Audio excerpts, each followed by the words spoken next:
Momento crucial na história da Europa, o continente está se rearmando frente às instabilidades geradas por Vladimir Putin e por Donald Trump. Diversos líderes europeus estão se unindo em prol da Ucrânia e da União Europeia frente ao cenário de ameaças externas e incertezas com relação aos seus aliados tradicionais. Desde a invasão russa na Ucrânia em 2022, o continente vive um cenário de ameaça existencial. A guerra expôs vulnerabilidades na segurança do continente, enquanto a volta de Donald Trump ao poder trouxe um novo fator de instabilidade: a possibilidade dos Estados Unidos reduzirem o seu papel como garantidores da segurança europeia. E a gente vai explorar nesse vídeo como essas forças estão moldando o presente e o futuro da Europa. Vladimir Putin lançou uma invasão em grande escala na Ucrânia há 3 anos, desafiando as fronteiras e a ordem internacional pós-Guerra Fria. A anexação da Crimeia em 2014 já era um aviso, mas a guerra atual elevou a percepção de ameaça à Europa. Líderes como Emmanuel Macron chegaram a alertar: se Putin não for parado, ele continuará. A Moldávia, os países bálticos e até a Polônia podem ser os próximos alvos. A Rússia não usa apenas força militar, mas também ataques cibernéticos, desinformação e pressão energética para desestabilizar o continente. A Europa Oriental, em particular, sente o peso dessas medidas. A resposta inicial foi fragmentada, mas a gravidade da situação serviu para unir diversos líderes europeus que entendem que a segurança da Ucrânia é a segurança da Europa. Charles Michel, presidente do Conselho Europeu, em 2014 declarou: é claro que a Rússia não vai parar na Ucrânia. Essa percepção ganhou mais força em 2025, quando Ursula von der Leyen, presidente da Comissão Europeia, afirmou que uma Ucrânia falhada enfraqueceria a Europa e o mundo inteiro. Bem, como vocês sabem, a chegada de Donald Trump ao poder trouxe um verdadeiro terremoto geopolítico. Durante seu primeiro mandato, Trump já criticava a OTAN e exigia que os países europeus gastassem mais em sua defesa. Agora, suas ações, como a suspensão da ajuda militar à Ucrânia e negociações diretas com Putin sem envolver a Europa ou a Ucrânia, sinalizam um possível abandono do papel histórico dos Estados Unidos como guarda-chuva de segurança do continente. Trump pressiona os membros da OTAN para elevar os gastos de defesa até 5% do PIB, muito acima da atual meta de 2%. Enquanto os Estados Unidos gastam 3,4%, países como a Alemanha e a França gastam 1,5% e 2,1% respectivamente. A incerteza sobre o comprometimento americano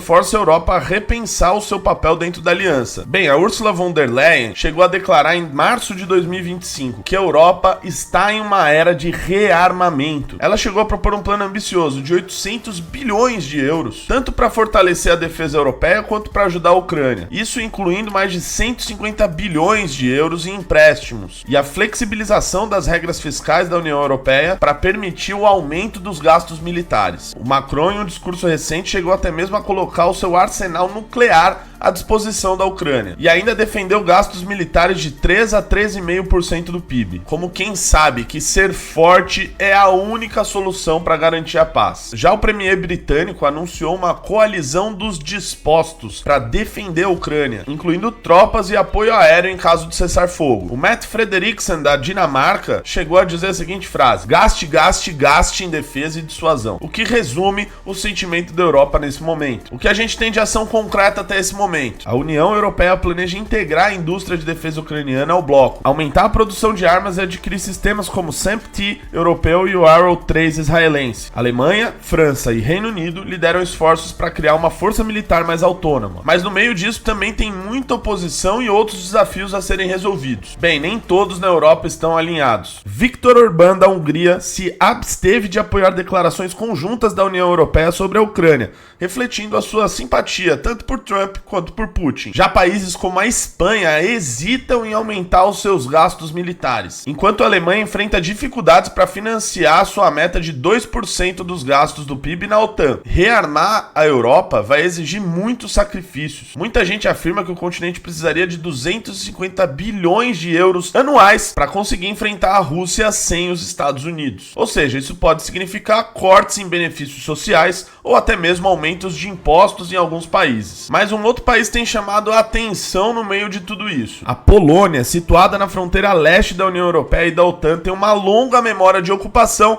e de ameaças russas, desde o Império Russo até a Era Soviética. A invasão da Ucrânia pela Rússia em 2022 reforçou esses temores, com a Polônia vendo o conflito como uma batalha existencial, não apenas para Kiev, mas para toda a Europa Oriental. A proximidade geográfica. A Polônia compartilha uma fronteira de 535 quilômetros com a Ucrânia e está a poucos quilômetros de Kaliningrado, um enclave russo fortemente militarizado. Isso intensifica a sua percepção de vulnerabilidade. E é por isso que desde o início da guerra na Ucrânia, a Polônia adotou uma das políticas de defesas mais ambiciosas da Europa, aumentando significativamente seus gastos militares e modernizando as suas tropas. Em 2025, o país é um exemplo perfeito do rearmamento europeu. Para vocês terem uma ideia, a Polônia já tinha ultrapassado a meta de 2% do PIB em defesa, a meta da OTAN, antes mesmo de 2022. E agora, em 2025, está gastando 4,5% do PIB, um dos maiores percentuais entre os membros da aliança. O governo, liderado por Donald Tusk desde 2023, pretende aumentar os gastos para 5% do PIB, o que obviamente tem um alinhamento muito grande com o que Donald Trump vem dizendo, mas também serve como forma principal de deter a ameaça russa. Em 2024, o país destinou mais de 30 bilhões de euros para a defesa, com investimentos em tanques, artilharias e sistemas antiaéreos. Em 2025, a Polônia está expandindo a sua capacidade de defesa antimísseis com o sistema Patriot e colaborando com a União Europeia para integrar as tecnologias europeias. Isso sem contar que o governo polonês aumentou seu efetivo nas forças armadas. O governo polonês planeja dobrar o seu exército de atuais 150 mil homens para até 300 mil soldados em 2030, o que vai tornar a Polônia o maior exército em termos numéricos da União Europeia. Hoje a Polônia, governada sob Donald Tusk, tem apoiado significativamente a Ucrânia. A Polônia foi um dos primeiros países a oferecer uma ajuda militar significativa para a Ucrânia, incluindo tanques T-72, sistemas antiaéreos Pioron e bilhões de euros em assistência. Em 2025, Donald Tusk insiste que a Ucrânia é o escudo da Europa e defende ainda o envio de mais tropas da OTAN para a região, caso necessário. A Polônia ainda critica países como a Alemanha e França por uma suposta lentidão em responder à Rússia. E apesar das incertezas trazidas por Donald Trump, a Polônia continua alinhada também com Washington, até por ser um dos poucos países europeus que cumprem as exigências americanas